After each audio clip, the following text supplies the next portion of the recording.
Okay. Hello, everyone. This is our final session on our conference series titled Literature and Democracy in the Americas, which has been hosted by the Laboratory for the study of the novel. And today we have a very, very special guest, Dr. Tim Jelfs, who is Senior Lecturer of American Studies at the University of Groningen. Please, I apologize in advance if I have mispronounced Good the enough. name of your of your institution. And he'll deliver a conference entitled "The Garden After the Machine," Phillip Meyer's American Rust, published in 2009, and Post-Industrialism in the 21st Century United States.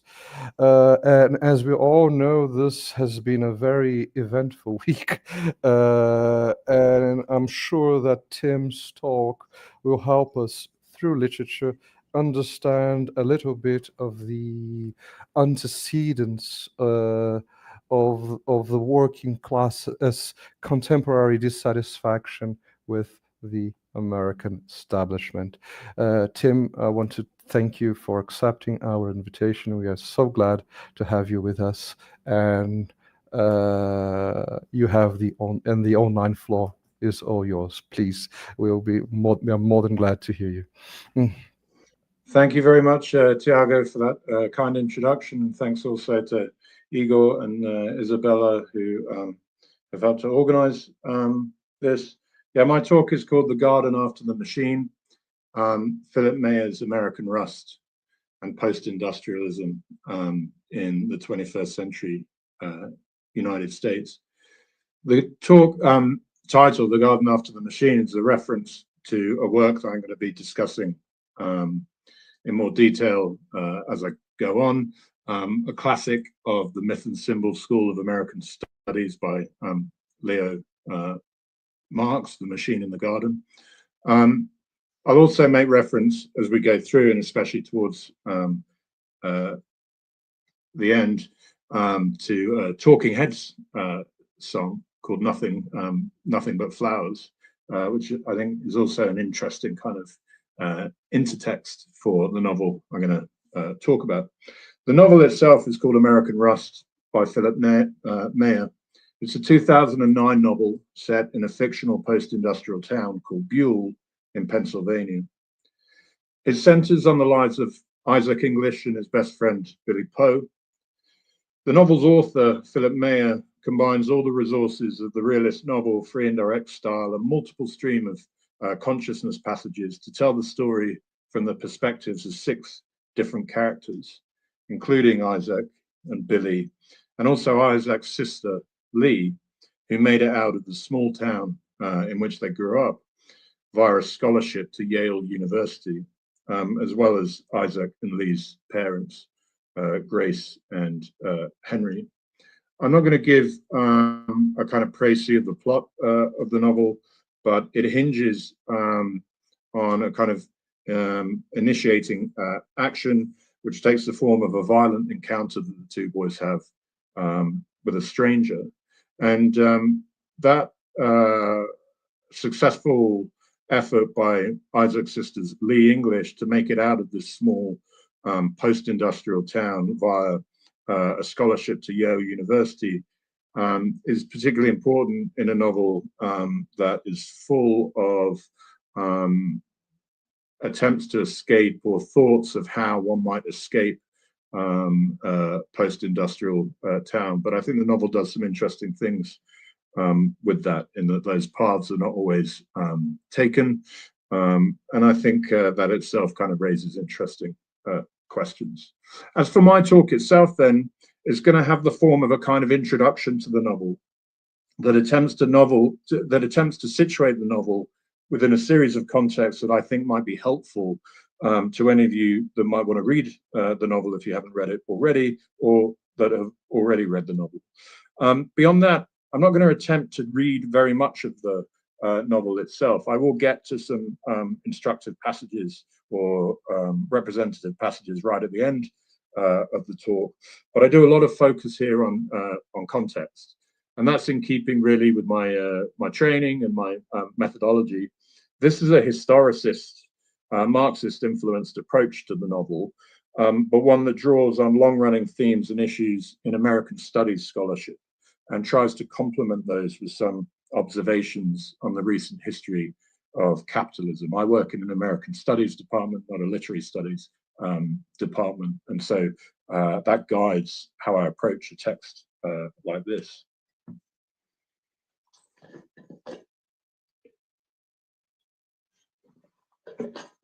So I'm going to begin with a quote from that book that I mentioned called The Machine in the Garden.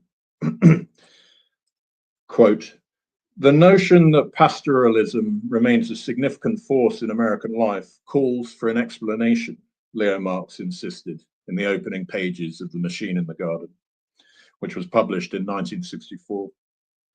He continued, "At first thought, the relevance of the ancient ideal, that means the ideal of pastoralism, to our concerns in the second half of the 20th century is bound to seem obscure. What possible bearing can the urge to idealize a simple rural environment," that's how he describes the pastoralist urge, "what possible bearing can this have upon the lives men lead in an intricately organized urban, industrial, nuclear-armed society?" If the question was worth asking when The Machine in the Garden was first published in 1964, it's worth returning to now, over half a century later. And it's worth asking not in spite of the well-documented shortcomings of Marx's texts and texts like it, but because of them. For Marx, and here I'm talking about Leo Marx, not Karl, for Marx, The Machine in the Garden, or the interrupted idyll, constituted an important symbol in US American cultural life, building on but also complicating the symbol of the garden that Henry Nash Smith had identified in Virgin Land as itself so central to what Leo Marx repeatedly calls our culture. In the work of quote unquote serious writers like Thoreau and Hawthorne and Melville and Twain, Marx argued, the figure of the interrupted idyll recurred, clarifying the contours of a particularly American version of the pastoral design, in which writers valorized a mode of being more civilized than mere primitivism while voicing anxiety about the machine-minded cultural consequences of industrialization. As Marx would concede in an afterword to a 2000 edition of The Machine in the Garden, exactly what he meant to refer to with a term like our culture and what it included and excluded have been the subject of effective critique by younger scholars suspicious of the myth and symbol school of American studies. That's what the school associated with Henry Nash Smith and Leo Marx was called, the myth and symbol school, placing at its center an overwhelmingly white male literary intellectual canon, insisting on the value of the cultural distinction between what Leo Marx called serious writing and what he called the culture at large, and having next to nothing to say about the violence inherent in settler colonial projects, and arguably, astoundingly in retrospect actually, even less about chattel slavery. After all, were not slaves dehumanized labor-saving machines for white planters? Leo Marx's book was, as he subsequently acknowledged, very much a product of its time. And yet I want to suggest The Machine in the Garden rewards reconsideration, especially to those of us interested in reconsidering the cultural productions of the United States alongside and in relation to the history of capitalism. For one historical argument that Marx makes in The Machine in the Garden is that the years between 1840 and 1860 witnessed a peak in the intensity of literary representations of what he called images of machine technology, which provided the counterforce in the American archetype of the pastoral design.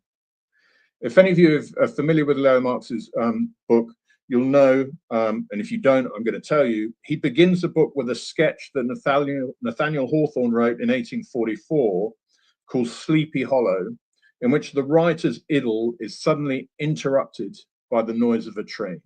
So this kind of trope or this kind of symbol of a machine suddenly interrupting a kind of pastoral scene, this is what Marx meant by The Machine in the Garden. But interestingly, by the book's epilogue, Remember, Marx began writing this in the 1940s. Marx is actually contemplating Charles Sheeler's painting American Landscape. And I've got a slide of this, if you can advance it, Igor.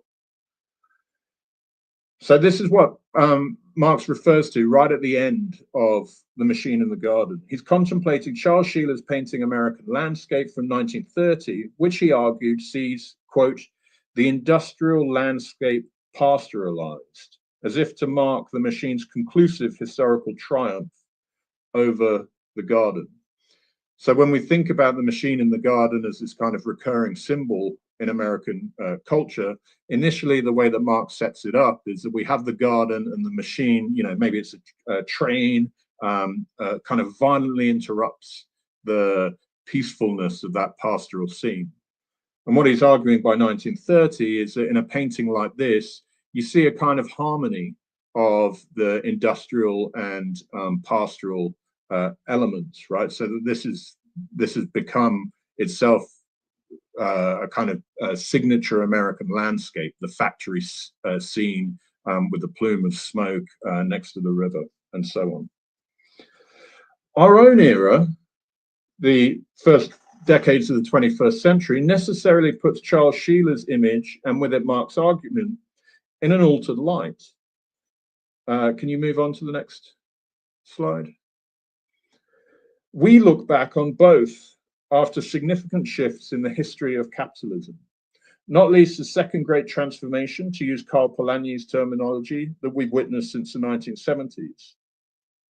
In the mid-1940s, as the Second World War neared its end, Polanyi had argued that the material and ideological triumph of laissez-faire capitalism between the late 18th and early 20th centuries had resulted in a counter-movement by means of which those that suffered the consequences of market liberalization demanded redress or protection. The form such redress or protection took in the 1930s varied, from fascism in Italy, Germany, and Spain to the racially unequal social democratic reforms of the New Deal era in the United States. What Polanyi failed to foresee, according to a latter-day Polanyian like Mark Blythe, who's an expert on international political economy, is that the transformation could be repeated, albeit in reverse. So Polanyi published this book, as this slide shows, in 1944, and then just in the early 21st century, Mark Blythe publishes this book that has a very similar name, but instead of being the singular, the Great Transformation, he pluralizes this and calls it Great Transformations. And in that book, Blythe contends that this is precisely what happened in the 1970s. The process repeated itself in reverse. After the domestic and international re-embedding of capital markets and the various forms of regulatory institutions that held sway during the Bretton Woods era, that's from 1944 to 1971, the 1970s saw their disembedding and the triumph of what many have come to call neoliberalism, which when all said and done is really not wildly that different from the laissez-faire capitalism of the earlier era that Polanyi had analyzed in the Great Transformation. Can you move on to the next slide? In my own work, this is a part of the talk where I advertise my book. In my own work on US American culture in this period, that is the age of neoliberalism, I've argued that this era can be usefully conceptualized as a kind of long 1980s. And there's a figure that appears at the end of this book by the name of Donald Trump, who was also a significant figure in American culture for lots of different reasons in the 1980s. The point of this term, the long 1980s, is just to signal that what began in the 1970s was most forcefully entrenched in the United States and elsewhere in the 1980s, and remains more or less entrenched today, as if we were stuck in that terrible decade. Now, I know there are arguments now about whether the period of neoliberalization is kind of over, and I think it's possible to begin to make those arguments, that we might be entering this period in which we see kind of processes of deglobalization and kind of reaffirmation of national priorities in the international economy. I think that's one feature of the Biden administration. But at least say up until Trump's first election, I would see, from the 1980s up until 2016, that seems to me a reasonable period that we could talk about as the age of neoliberalism. But whatever one thinks about these kind of terminological or periodizing debates, the material effects of what Mark Blyth identified as this second great transformation, the neoliberalization of capital since the 1970s, should be familiar to us. Here's what they look like in the United States: the declining power of organized labor, stagnant wages, eroded social safety nets on the one hand, increased global integration of markets, mobility of capital, regulatory capture, and financialization of the national economy on the other. That's as far as economics goes. But what about the effects of this transformation on the topography of the American landscape, emblematized in Sheela's painting? Sheela's painting was a painting of the Ford motor plant on the River Rouge in Detroit, Michigan. Well, after Trump's victory in 2016, and after his second victory just now in 2024, especially in former Democratic strongholds like Michigan, Wisconsin, and Pennsylvania, we perhaps know them well too, the consequences of this transformation, because they've included the enhanced mobility of both finance and production capital, which has produced significant changes as production facilities have moved, whether to the non-union south of the United States or over the US-Mexico border or to the Far East. Many speak now of a quote-unquote Rust Belt extending across the upper Midwest.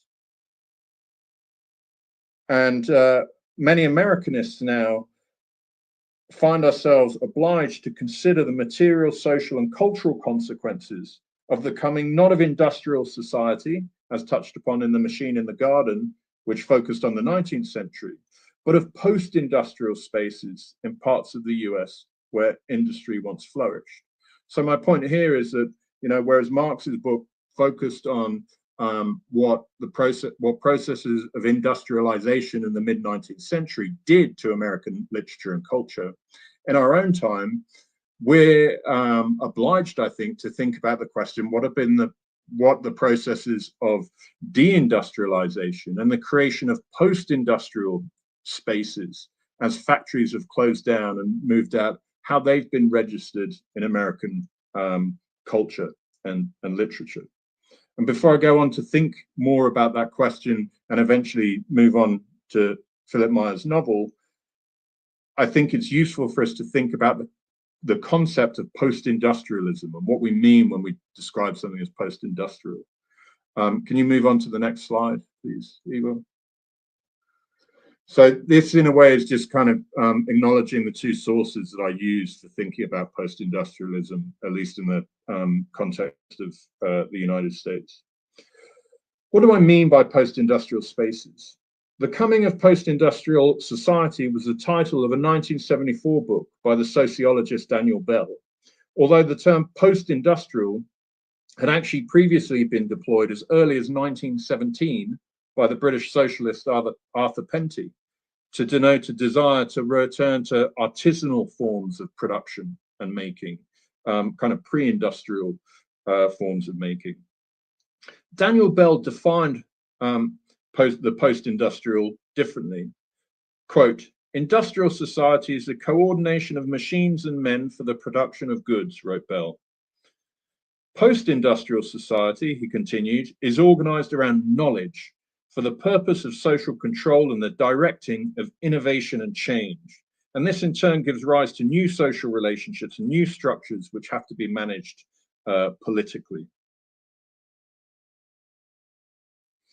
Bell subtitled his book A Venture in Social Forecasting, and he forecasted, among other social changes, the extension of a process already underway by the 1970s, as I've mentioned, the declining proportion of US American workers employed in industrial manufacturing as opposed to service industries. And that forecast has actually proved valid. Indeed, so is Bell's observation that such changes in what he calls the social structure will have political effects. I'm going to read a quote now from Bell's book all the way back from 1974, which I think is peculiarly relevant for the 2020s. The chief problem of the emerging post-industrial society is a conflict generated by a meritocratic principle which is central to the allocation of position in the knowledge society. Thus, the tension between populism and elitism, which is already apparent, becomes a political issue. Now, that's the politics of much of the present day of the United States right there, the division between elites and the people on behalf of which populist politicians claim to speak.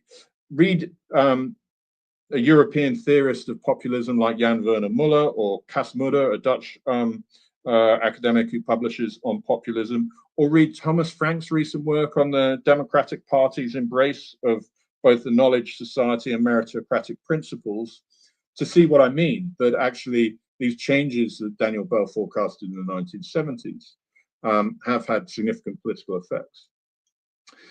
But to return to Bell's structural economic changes, in their 1987 book, Manufacturing Matters, The Myth of the Post-Industrial Economy, economists Stephen Cohen and John Zeisman related how Bell's coming post-industrial society was a change welcomed as a natural progression towards a more advanced stage of economic development by such authorities as President Reagan and Forbes magazine, right? This was a position of the kind of business-oriented Republican right in the 1980s. This was in spite of the fact that, as Cohen and Zeisman noted, the greater part of the service jobs that a post-industrial US would have to offer are not all that likely to be knowledge-based, advanced, high-paid, or difficult to emulate abroad or to import. So here is where Bell actually went wrong in his forecasting. Yeah, the jobs would be more likely not blue-collar jobs, they would be service jobs. But for most people, that doesn't mean that they would be knowledge-based or highly paid or anything like that. Instead, as it's transpired from the 1980s, they're very traditional, wrote Cohen and Zeisman. Wholesale and retail sales, routine office work, restaurant work, hospital work, welfare work, janitorial work, security, and so on. Overwhelmingly, they're simple, low-skill, hands-on, part-time, low-wage, dead-end jobs. That was them writing in 1987. While Cohen and Zeisman offered then a far more somber assessment of the coming social changes than Bell had, the long 1980s, it's fair to say, have witnessed the realization of aspects of both visions in different parts of the United States. In the 21st century, after all, that hub of knowledge and high-tech expertise, Silicon Valley, has emerged as a node and symbol of US capitalism that now rivals Wall Street. But it's done so even as coal plants in West Virginia, steel works in Pennsylvania, and car factories in Ohio and Michigan have been shuttered. For Cohen and Zeisman, a truly post-industrial society was also a myth, because there were such tight linkages between higher skilled, better paid service jobs and manufacturing. The point being that once the manufacturing goes, those better, higher skilled, better paid service jobs also disappear, and you're left instead with just very low wage jobs. Welcoming the loss of the latter necessarily entailed the loss of the former and all the social consequences that went with that loss. It was a recipe for decline, they argued. And I think they were right in that sense. So they call it a myth, which is an interesting term to use. And perhaps it's useful for our purposes today to consider the post-industrial society as a myth in at least two other senses. First, it's a myth because it does not describe US society as a whole, as if anything ever could. There is, after all, still industrial production in the United States. People still do make things. And the largest factory in the world is located in Washington State. Unfortunately, it's a Boeing factory, and that company is just one of several US concerns that dominate global military industrial production. Some of the things that such manufacturers make are goods, but you might equally see some of them as bads, depending on your view of the armaments industry. if only we were, after the end of the Cold War, post-military industrial. The United States economy is not. I mean, huge profits continue to be made by these armaments manufacturers. But the post-industrial society is a myth in another sense too, in the sense that Leo Marx and other myths and symbolists understood the term as emblematizing something structurally profound and generalizable about their culture.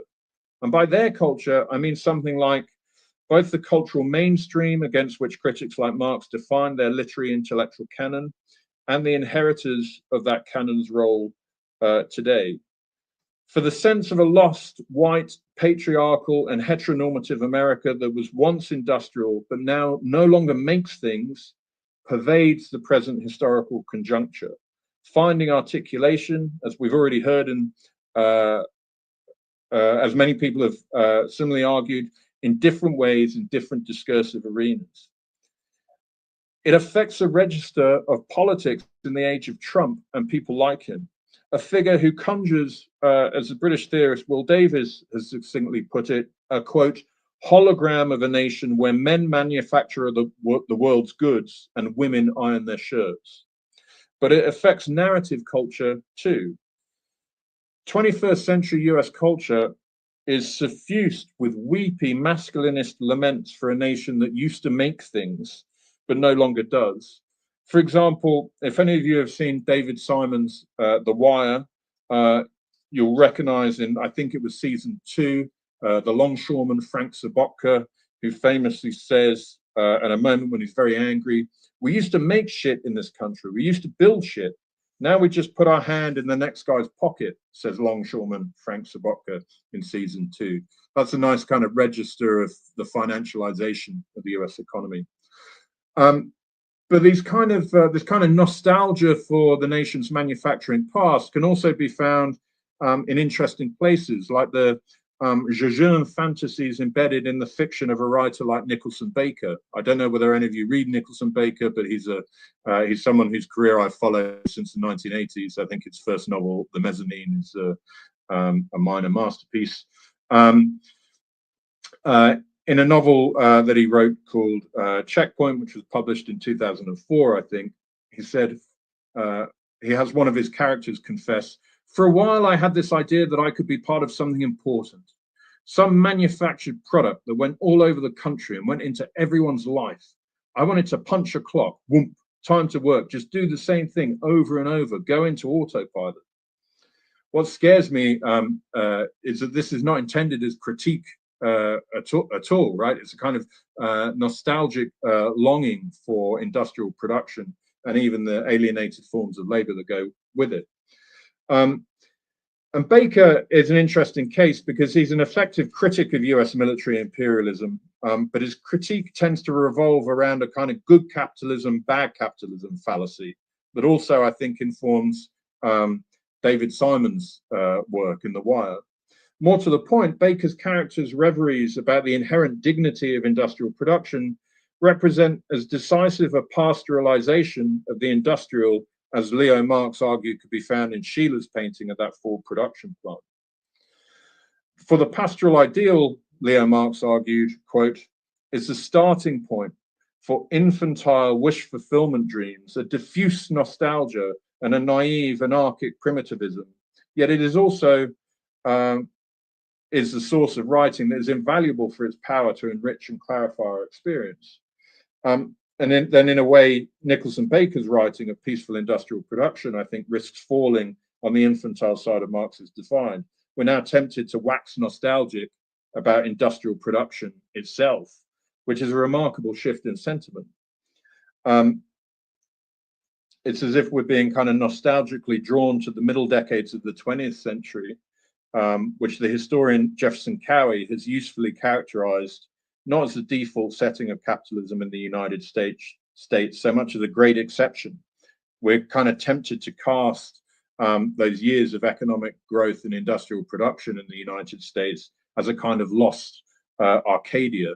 And this has something to do with a theoretical project I'm working on with some colleagues here in Groningen and with one colleague in Germany that we call Westalgia. We say that a lot of culture is suffused with Westalgia, both European culture and US culture is suffused with this nostalgia for the decades following the Cold War, when US geopolitical power was at its height and where the goods of the world were manufactured in the United States and Western Europe, and where wages were high, social democratic reforms were possible, and so on. And that period, I mean, all of it, of course, based on an unsustainable fossil fuel platform, as well as US geopolitical dominance. Our argument is that a lot of culture these days across the political spectrum in the West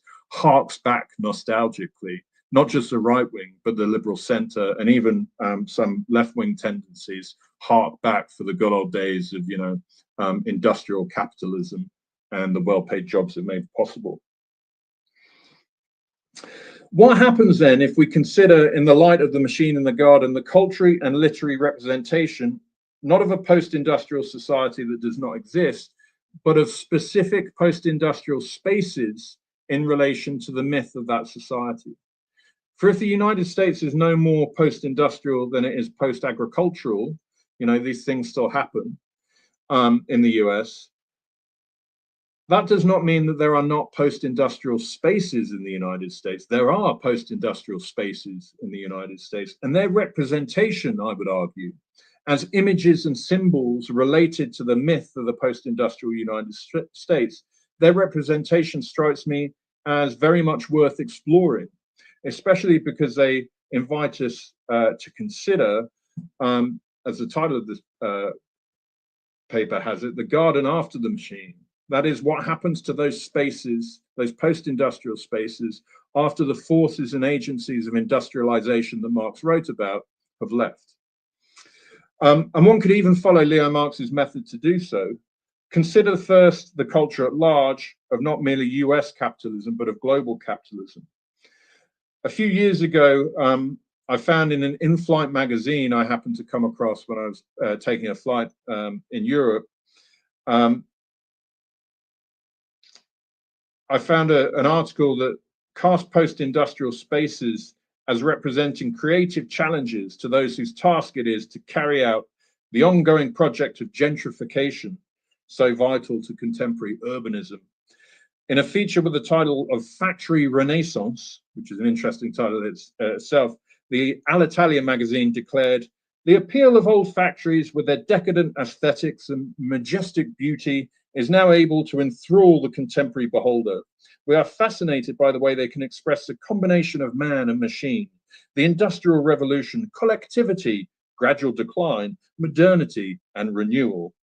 This is a view of industrial space that revels in its repurposability and in capitalism's ability to remediate its own material husks. From New York to Miami and London to Singapore, these are all places that this airline magazine kind of celebrated. It's the factories themselves that are reborn in such aesthetic celebrations, which are themselves not too dissimilar in their tone to the unqualified celebrations of the coming machine age that Leo Marx documents in the mass-produced mid-culture of the mid-19th century. Right? In his book, he talks a lot about how the mass-produced mid-culture of the 19th century was really enthusiastic about the benefits of industrialism. But what then if we turn to the heirs to Melville and Twain et al., the producers of what Leo Marx called serious culture? Can you move the slide on now, Igor? If one really wanted to examine across different kind of cultural forms the representation of post-industrialism, which is a research project that I haven't myself carried out yet, but I think it would be quite good and interesting to do. If we wanted to undertake that kind of research, we would need to consider work like the composer Julia Wolf's 2015 Pulitzer Prize-winning oratorio, Anthracite Fields, in which Wolf dwells on the life and death of the coal mining industry in Pennsylvania in ways that both memorialize the sacrifices of the workers without waxing nostalgic about an industry that saw back-breaking physical exertion combined with child labor and a terrifying death rate. And I was privileged a few years ago to be on a panel here in Groningen just before a performance of Julia Wolf's Anthracite Fields, where we met the composer and she discussed her work. If any of you are familiar with this, you'll know what I'm talking about. If you're not and you're interested in cultural representations of post-industrialism in the United States, I really recommend it strongly. Or, and here I'm getting to our focus text for today, or we might look to a novel like American Rust by Phillip Meyer. Can you advance the slide? Consider that novel's second paragraph. And the way I'm going to approach what I have to say about the novel is just to look at a couple of quotations and try and tease what I think are some important themes related to what I've said so far out of that. I know there's much more that we could say about this novel, and hopefully we can get to that in the Q&A. But this then is the novel's second paragraph. Soon he reached the overlook, green rolling hills, a muddy winding river, an expanse of forest unbroken, except for the town of Buell and its steel mill. The mill itself had been like a small city, but they'd closed it in 1987, partially dismantled it 10 years later. It now stood like an ancient ruin, its buildings grown over with bittersweet vine, devil's tear thumb, and tree of heaven. The footprints of deer and coyotes crisscrossed the grounds. There was only the occasional human squatter. Bittersweet vine, devil's tear thumb, and tree of heaven are all plants, wildflowers growing on the ruins of this former steelworks. This, I think, is something like the garden after the machine, right? Think about Leo Marx's book, The Machine in the Garden, where he's talking about a 19th century period of industrialization. Here, in this fictional space, by the 21st century, we're given a depiction of the garden after the machine. And it's a kind of, it's a good example of the literary and cultural representation of post-industrial spaces. When we look at this passage, it can certainly be read as the central image can certainly be read as a symbol merely of post-industrial decline, a kind of 21st century version of the landscape depicted by Oliver Goldsmith in The Deserted Village from 1770. I don't know if you know this this text, but one of the things that interests me most about it is something that Leo Marx talks about in The Machine in the Garden. For Goldsmith, America was where those who had inhabited his symbolic Irish landscape fled. But I'd say that this passage in American Rust, for all that it dwells on such scenes of ruin, is doing something else merely than merely representing post-industrial decline. In fact, I'd say that it holds out something like hope. To my mind, the novel is, among other things, a retelling of the story of Abraham and Isaac from Genesis, right? This is a story in Genesis where God instructs Abraham, you must be willing to sacrifice his son. And maybe it's just because one of the characters is called Isaac, you know, Isaac English, who I talked about at the beginning, and he's so central to this. But it appears for much of the novel that the sons of the United States post-industrial spaces, and there are two such sons in the novel, Isaac and Billy Poe, will be sacrificed, as Isaac in the Bible was threatened with sacrifice. But in the end, the boys are spared, right? A lot of the action is about, you know, whether these boys will survive one way or not. And just as the boys are spared, I think there's a sense in which the land may be too. Because when we look at that description of the ruin, as much kind of sensuous writing about the vegetation and traces of animals' kind of natural use of the land seems just as present as any kind of melancholy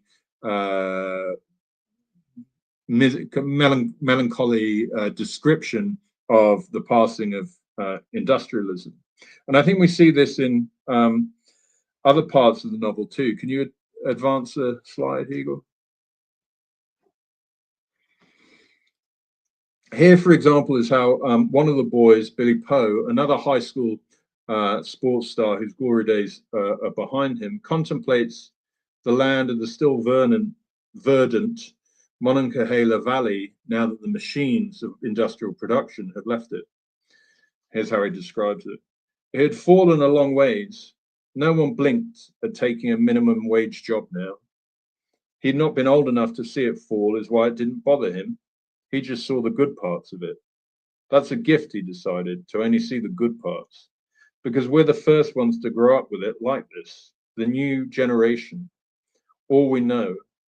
But things are improving in different ways. Right now, right where he was sitting, there were patches of woods that he remembered being overgrown fields when he was younger. Oaks, cherry, birch, the land going back to its natural state. There's something other, I think, then that's happening here, other than the pastoralization of the industrial as a kind of lost idyll. That's a temptation that Philip Meyer's novel avoids, or the yearning after the great exception and the holographic nation that yearning projects.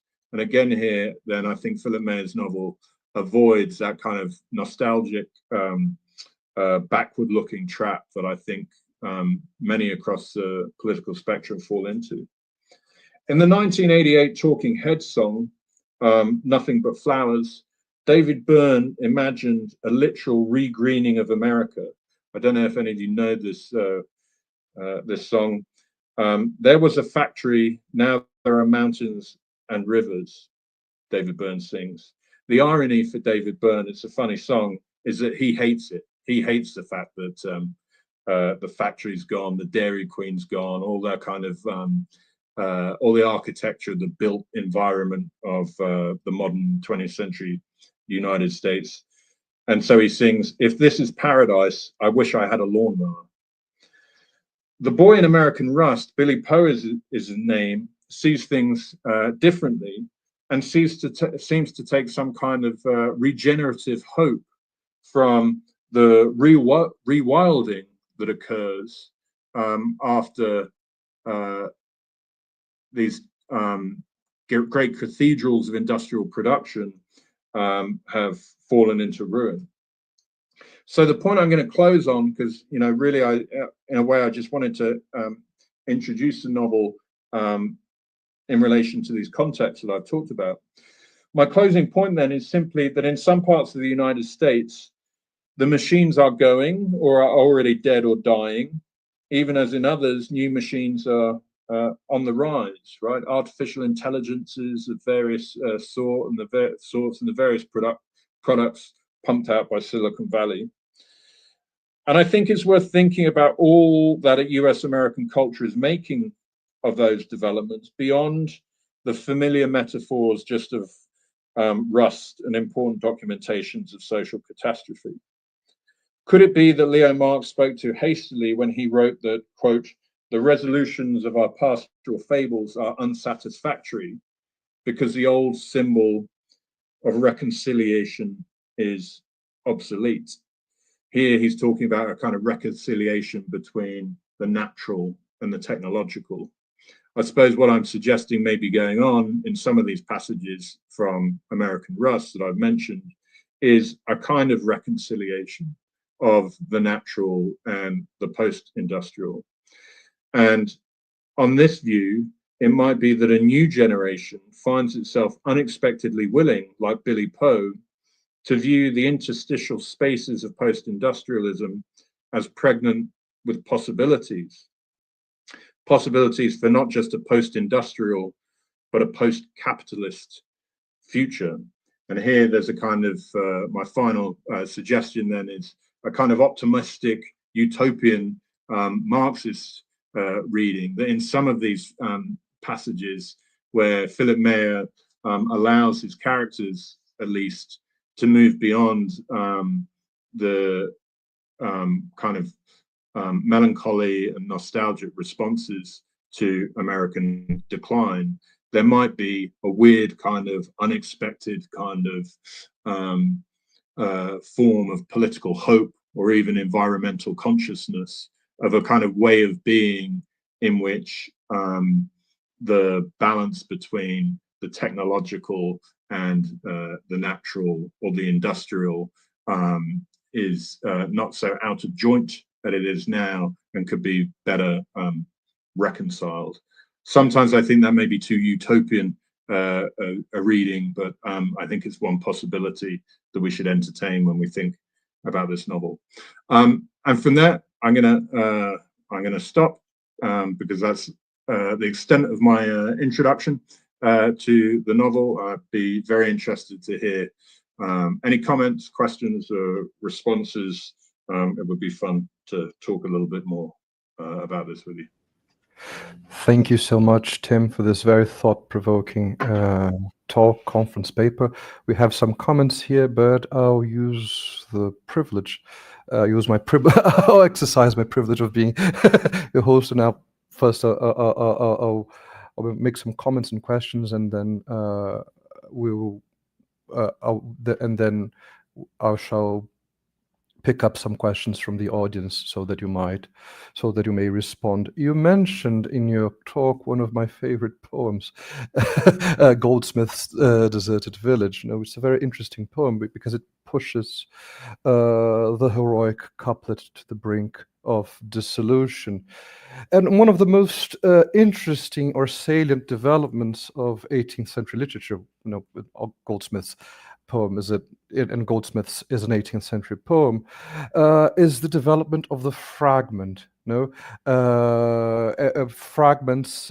We have fragmentary poems. We have fragmentary novels, such as *The Man of Feeling*, *Sentimental Journey*, even fragmentary epics like *Ossian*.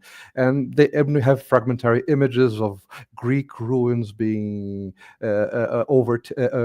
surrounded by ivy, vegetation that grows wild and buries, those ancient Greek or medieval settings. We have fragmentary figures like old, ancient, blind warriors who have succumbed by the passing of time.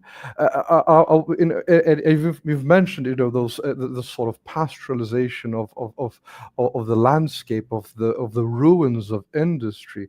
I want to know whether the contemporary American novel, which is dealing with this post-industrial setting, with this post-industrial society, whether it has verged on the fragment, whether it has somewhat recovered some of those narrative devices or themes that were so common in the beginning of the novel. Because what I found very interesting in this novel, American Rust, is that it has a sort of kaleidoscopic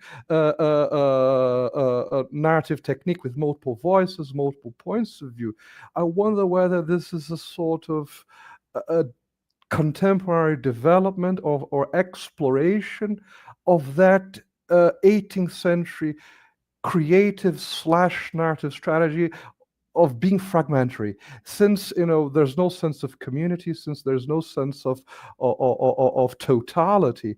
The most interesting or the most powerful way to convey this shattering of society, this dereliction of hope, is to indulge in a sort of fragmentary, is to indulge in fragmentary structures in order to convey the lack of any possible future, of any possible utopias. I don't know. Maybe as a would-be 18th century scholar, I have this tendency to see and interpret everything through 18th century lenses. But I see some very powerful, very interesting possibilities of convergence. I'm sorry for indulging, for being a little bit digressive in my that's okay. intervention. Yeah, that's very interesting, right? The idea of fragments and the fragmented and fragmentary narratives. The way I would, I guess, the way I would respond is that my understanding of the 21st century US novel, at least as represented by Phillip Meyer, is it tends to be a form that very self-consciously registers all the kind of lessons of, or all the developments of literary culture up to that point, right? So trying to describe the form of American Rust, I find kind of interesting, right? Because it's on the one hand, okay, yeah, this is a kind of this is a social novel, you know, about a town that, you know, and characters in that town. Oh, so it's a bit like the 19th century novel. It's a bit like Middlemarch or something like that.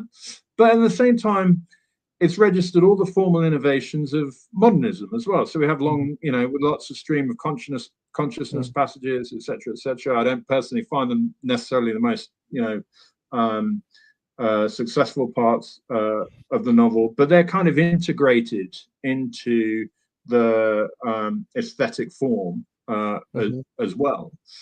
And then the question of the fragments, it seems to me, follows a similar kind of path, because the first you know, the first thing I think about when we think about literary history and fragmentation is probably modernism first.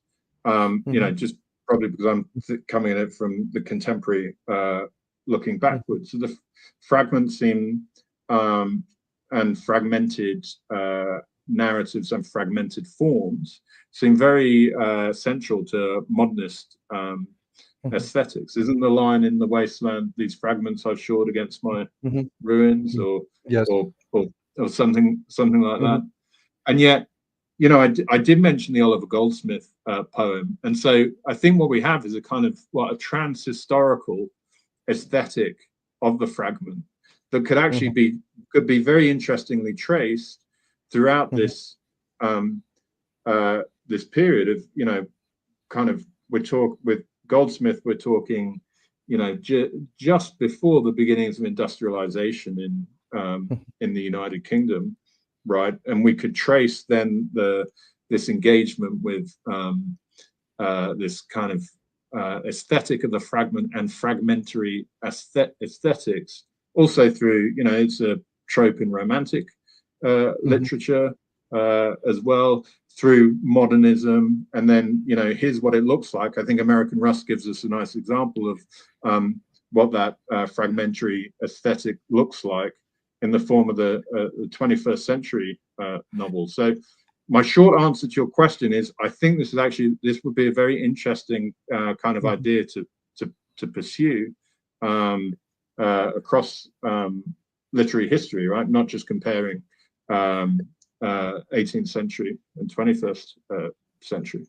It is as if this aesthetics, this aesthetics or these themes of fragments, these themes of fragments and this aesthetic of the fragmentary, it seems to resurface when the social economic system is changing, or as when it is perceived as under duress or under stress, and then there's this. Then nostalgia pops up and tries to register this coexistence between the new and the old, you know, as wanting to cling to the past and uncertain about what is about what is going to happen about the future. So I think it's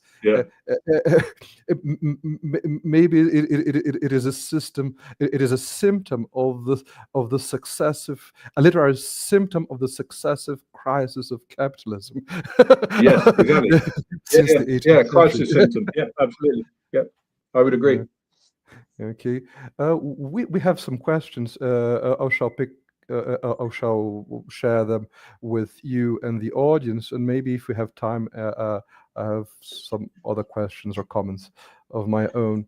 The first question, I think, is from a Westerfund, that's that's a very. I'm sorry, I don't want to be offensive. It's a very uncommon name, and he asks you that can we say that the Democrats, with their environmentalism, have sided with the garden, and that the Republicans want to revive the machine? So that's an either-or Ah, proposition, yeah,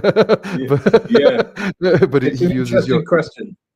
Yeah, my response would be I think that may be too generous to the Democrats, Mhm, insofar as they may not be the thoroughgoing environmentalists that we mhm, think. For example, in Biden's signature legislation, the Inflation Reduction mhm, Act, this came about really as a result of direct negotiation between mhm, Biden and a senator mhm, from the former coal fields of mhm, West Virginia, in which mhm, there's this weird kind of trade-off mhm, where various government incentives were enshrined in legislation to try to encourage, mhm, green energy production. But at the same mhm, time, the government agreed to continue many licenses for fossil fuel production. But having said that, there's no doubt that the Republicans want to revive the mhm, machine. And I think one of the interesting things about this, I don't know whether you have, I imagine you have the equivalent in Brazil. I don't know much about Brazil, but we have a similar thing in the Netherlands or the UK where I grew up, and also the United States, where you have this kind of this strong embrace of the right to pollute on the part of the average citizen as mhm, a kind of political gesture, mhm, right? mhm, That in the face of growing environmentalism produced by the climate mhm, catastrophe, there is a kind of reactionary politics that mhm, says, no, I want to be able to drive my car. I'm against public transport. I'm against 15-minute mhm, cities. I see my ability to um, pollute using fossil fuels as somehow, you know, an effective political gesture, precisely because it mhm, annoys the mhm, environmentalist um, uh, antagonists in this kind of political contest.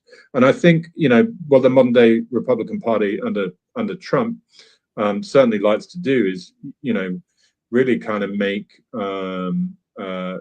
noises about um, US citizens' rights to continue the way of life that they became familiar with in the mhm. 40s, 50s, and 60s, and that they now see as a kind of unnegotiable birthright. I mean, this has been a long-running kind of issue in environmental politics. So I wouldn't agree with every aspect of the question, but I think there's some truth to what's being suggested there.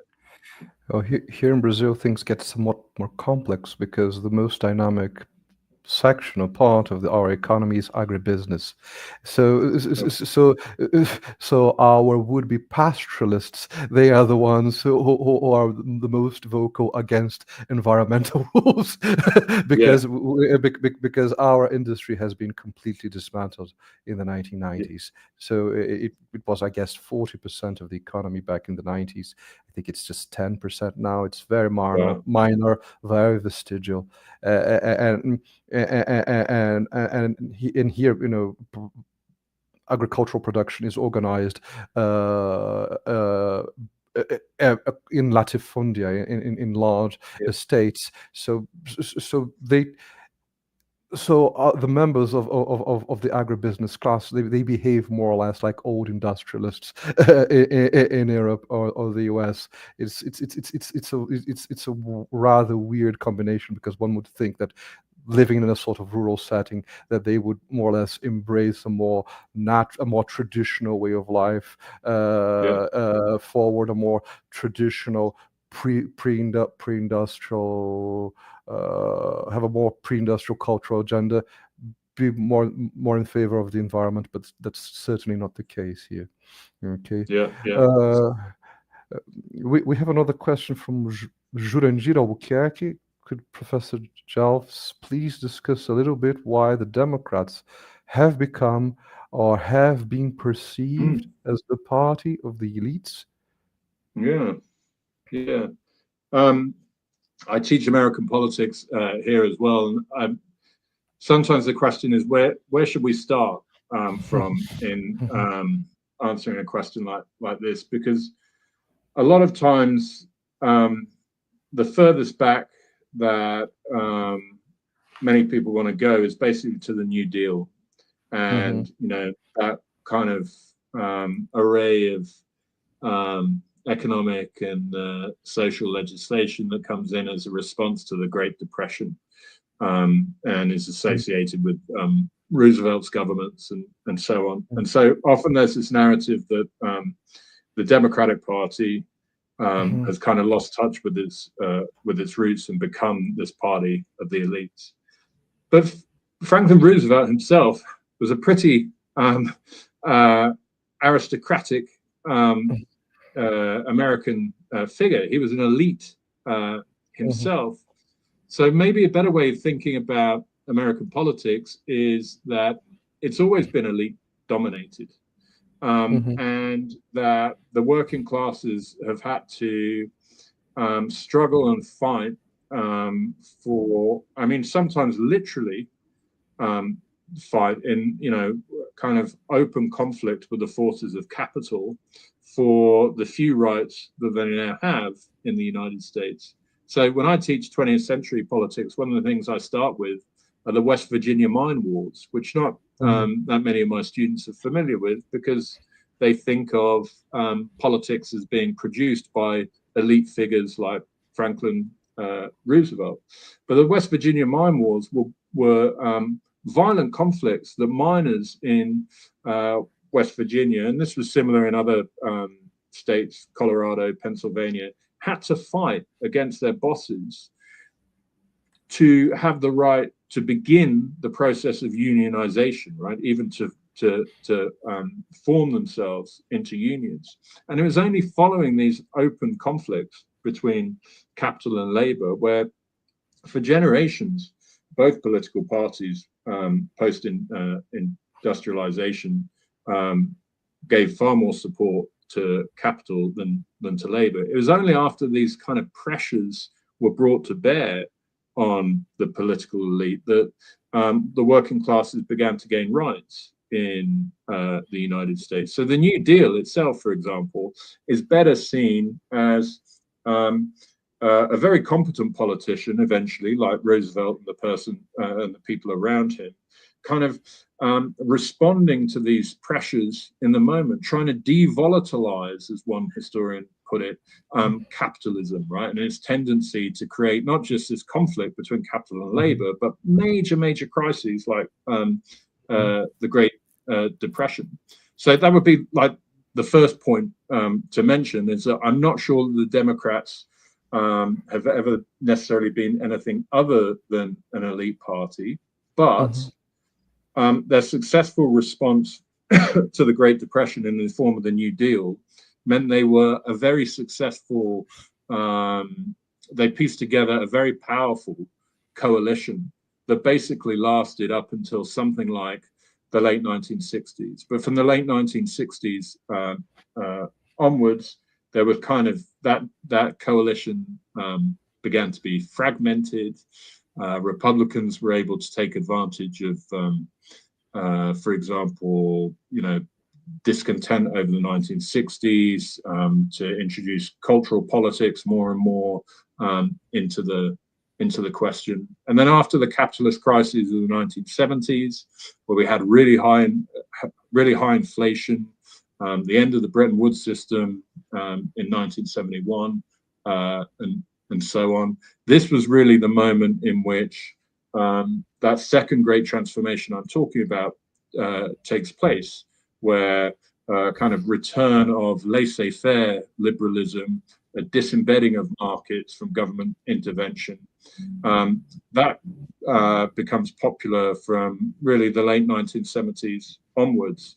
And from this point, the Democratic Party find themselves increasingly drawn to representing, what here in Europe used to be called the third way, or, some more centrist version of what was only really center-left politics by that point. And I think from the 1970s through the 80s, and especially in the 90s onwards, as the institutions of working class power, like labor unions, have declined, have seen their own power decline, and therefore they're unable to exert as much power on a political party like the Democratic Party.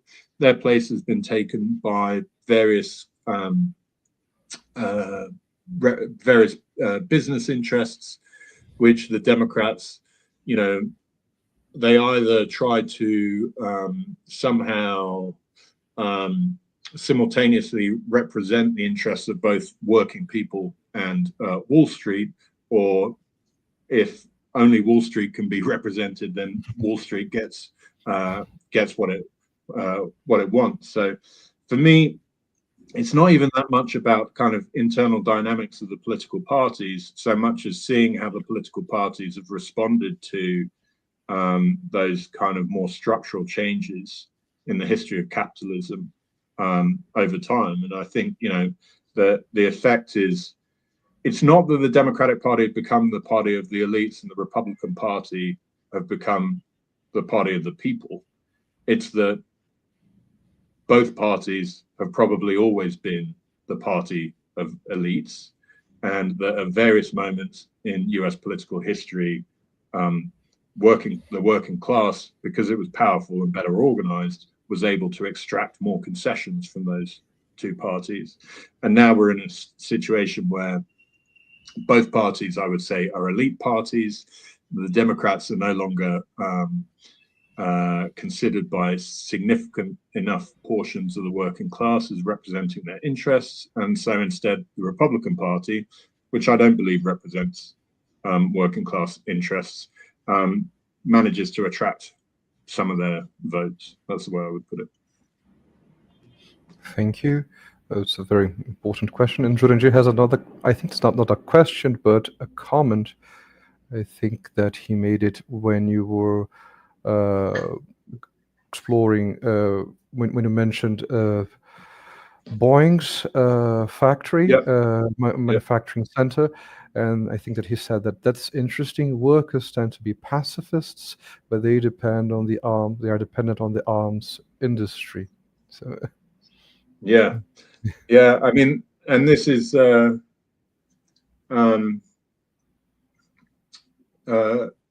this is a kind of theme in working class history as well. That there have been moments in which workers have been able to use the power that they can exert at the point of production to try to bring about political change. There have been attempts to do this by more kind of politically radical sections of labor unions. I think even recently over, arms shipments from the United States to Israel. But they happen, similar things have happened in elsewhere in working class history. I said I grew up in the UK. I remember during the 1980s, the Falklands War, I remember experiencing that. And some British workers attempted, I can't remember whether they were successful or not, but attempted to organize themselves in a way that would,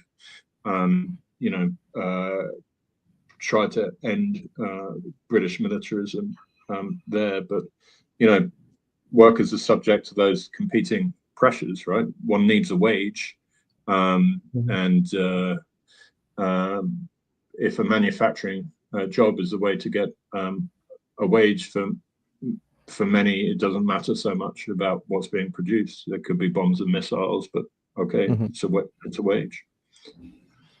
And you mentioned F.D. Roosevelt and the New Deal. It was crucial for overcoming the legacy of the Great Depression, America becoming the arsenal of democracy during World Yeah, War II. absolutely.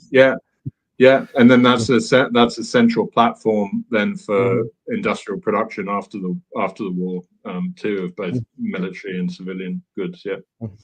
Yeah. And Igor, our friend, he has a question to you, Tim. I would like to hear you talk a little more about the symbolic aspects of these industrial constructions. The idea that during the 20th century, a train station, for example, could be considered a modern cathedral, like Walter Benjamin put it. Yeah. I mean, I think there's a how would I put it? There's a strong strain of technophilia that you could trace in American culture that you know, one wouldn't even necessarily need to associate with the modernist era with which we think about Walter Benjamin, right? So Igor's talking about railway stations as cathedrals, but in something like Walt Whitman's Democratic Vistas, I think it is, where he kind of celebrates and is defending American democratic culture against attacks by a reactionary and racist philosopher by the name of Thomas Carlyle, who many of you may be familiar with. Some of the things that Whitman celebrates about American culture, and I think this was published in the 1870s, are the various machines and devices that were already being produced and seem to be emblematic of American culture by the 19th century. And this, when we think then about industrialization and development in the United States, this can take the form in US culture of celebrations of skyscrapers and so on. I think what's interesting now, though, is that we're in a period where, instead of celebrating these kind of modern constructions, there's this peculiar. Well, I don't know. Peculiar may be the wrong word, but there's this interesting development in which a certain kind of aesthetic. I mean, this is where the thing about the airline magazine, In-Flight magazine, comes in, where a certain kind of post-industrial aesthetic is being produced by the repurposing of previously objects and structures that previously had industrial purpose. I lost this photograph because I managed to break the phone I took the photograph on, but I once traveled around the area of the United States in which American Rust is set. And in one of those towns, I think you can see the former Bethlehem, is it, or US Steel plant that's been kind of repurposed into an event venue where concerts can take place, and there's also a kind of walkway in a kind of urban park. In New York, they have the High Line kind of thing. In Ireland, where I spend a bit of time, you see a lot of old railway lines that have, been lost now for decades, get repurposed as cycle paths and so on. So I don't know exactly how I would describe it, but I think we're in a different era to eras where we simply kind of celebrate modernity, and instead, we're getting drawn into these kind of complex interactions with what I think are quite complex aesthetic objects, like these post-industrial examples that I'm talking about. The same thing takes place here in Brazil, in São Paulo, where arguably 19th century factories are the most ancient buildings around, and they have been repurposed as event venues, as shopping centers, malls, and so it's more or less the same thing takes place here, and especially in the Americas, where these are arguably the most ancient buildings that we have here. We don't have we have very few buildings from the colonial or from the time of the empire, so they stand out as being very distinctively different from when compared to everything which is very modern, very contemporary, built in the 1970s and 80s here in São Paulo. And São Paulo was the industrial hub of Brazil until the, I don't know, late 1990s, and when industry collapsed. May I pick your brain just with a final about Jameson, because Jameson's political unconscious, he argues very persuasively that work is somewhat unnarratable. Okay, that it's very hard to convey, to make interesting the repetitiveness of work, of daily industrial factory work. But boredom, ennui, is also somewhat unnarratable, no? Because unless you probe into the subjectivity, unless you probe into introspection. American Rust is although the characters are unemployed, they are bursting with activity. They're fighting, they're trying to fight on their way. I was wondering whether you have charted possible narrative or technical developments of the contemporary American novel, trying to convey this state of permanent inactivity, of permanent unemployment. How do you tell stories about people whose lives do not change? I remember that, I'm sorry for quoting from pop culture, but there's a scene, I guess, from the Groundhog Day, in which Bill Murray is talking to some fellows down the pub, and he tells them, "My life never changes. Every time I wake up to the same life, and I can't escape from it." And one of the publicans answers him, "It sounds like pretty much like my life. I can't escape from this state of permanent unemployment, of permanent inactivity." How do you tell stories about people whose life never changes? Because whose lives never change, because narrative presumes change, presumes temporality, presumes a sort of unfolding of being. How do you tell stories about these people, or these persons, these people whose lives are completely stable, completely uneventful? Yeah, it's an interesting question, and all the examples I can think of do in fact register at some moment some kind of change. So when I think but I wouldn't say that they're novels necessarily.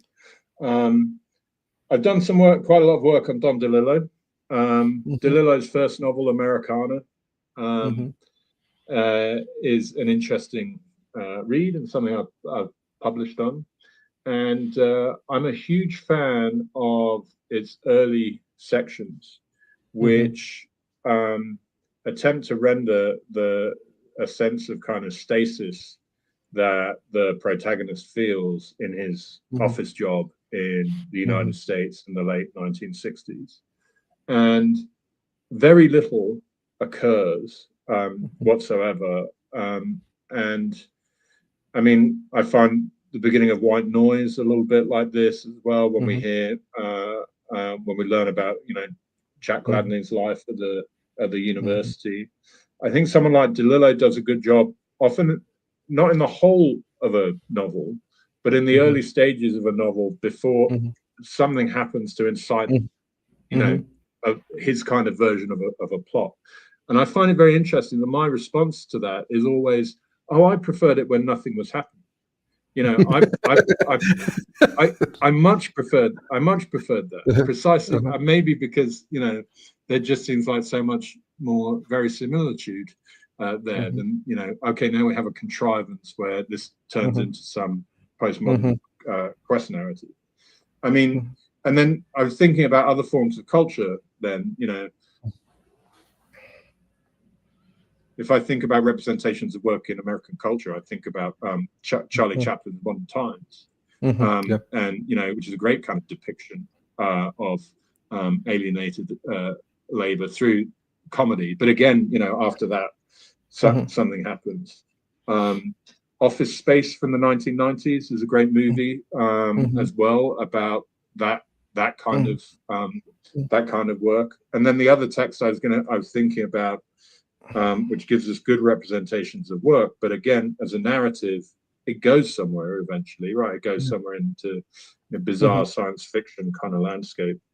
Is again a movie. Boots Riley's Sorry to Bother You, I think, is a great movie about the state of the working class in the United States today. If none of you have seen it, Boots Riley is a filmmaker, but before that, he was a rapper, hip hop artist with a collective called The Coup.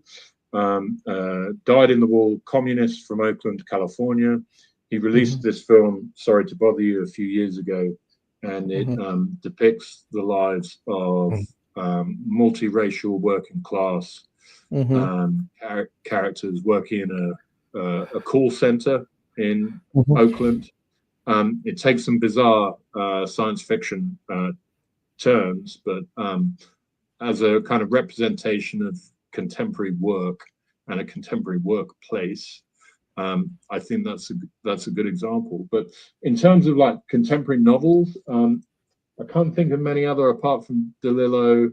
Joshua Ferris, I think was his name, had this book, and then we came to the end, which is the title actually quotes DeLillo's Americana, and it's written in the first person plural about a bunch of workers working in an office. But I'm not familiar enough with the novel itself. I know the conceit of the novel, but I haven't read the novel itself to know how kind of successfully it pulls off that challenge of representing the possibly kind of unrepresentable repetitiveness of work in a modern day workplace. Because American Rust is a very powerful. I really enjoyed reading this novel, but there's a sort of inherent contradiction, because unemployment, inactivity is to some extent a precondition for the freedom of movement of the characters. It's like an 18th century novel with those orphans, because as they are unconstrained, they are free to travel. Exactly. Across the country, you know, there are Tom Jones-like figures. So exactly. That's a great insight, actually. Yeah, and we don't get much depiction of work itself. Some kind of retrospective descriptions of the father's accident. I remember that from the novel. And I don't know or the mom or the mother's, you know, entrapment in her trailer. You know, I think that the most interesting characters, those representations of stasis, of inactivity, they are at the margins of the novel, at the periphery of the novel. And I think that to some extent they are the elements that fully convey this the sense of permanent crisis, of permanent inactivity, of permanent unemployment. But the trajectory of the protagonist somehow contradicts that state of permanent inactivity, or of the minor characters. I don't know. Yeah, that's a good insight. Yeah. Well, thank you. I think we don't have. I think we don't have. I think everything has gone somewhat quiet on our chat, so I think with time's almost up. So I think that we may conclude now. And before we go, I would like to thank you, Tim, for this very thought-provoking talk paper, for sharing your research with us, and I would also like to thank Igor and Isabella for organizing this conference series. Okay, Igor, here, please. So let me thank you in person, and I'd like to thank our audience for so dutifully and patiently following our conversation on contemporary American fiction and contemporary American society and culture. I would also like to add Isabella here. So thank you, Tim. Thank you, Igor. Thank you, Isabella. Thank you. Thank you very much, Tim, for the talk. Thank you so much. Thank you. Thank you all for participating. So we are finishing the cycle of seminars called Democracy, Literature and Democracy in the Americas. Thank you so much, everyone who's here, who's watching us, and who participated in some way. And that's it. Thank you again, Tim. Thank you. Bye-bye. Thank you, Tim. Bye. Thank you. Bye.